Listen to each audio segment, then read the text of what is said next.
పనసాకులతో ఇడ్లీ చూపిస్తానని చెప్పాను కదండి. మనం వండి ఇలా కట్ చేసుకోవాలండి, ప్లేట్లోకి ఇలా అడ్జస్ట్ అయ్యేలాగా.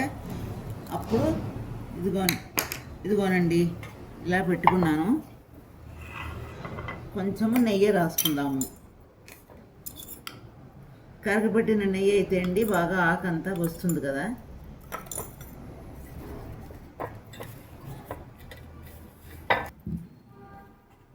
పిండి ఇలా ఆకులో వేసేసుకుందామండి. ఇలా ఆకులో నెయ్యి రాసి వేసేసానండి. ఇడ్లీ పెట్టేస్తాను. అవునండి, నెయ్యి తీసుకోవడం వల్ల ఇడ్లీలు ఇలా వచ్చేస్తున్నాయండి.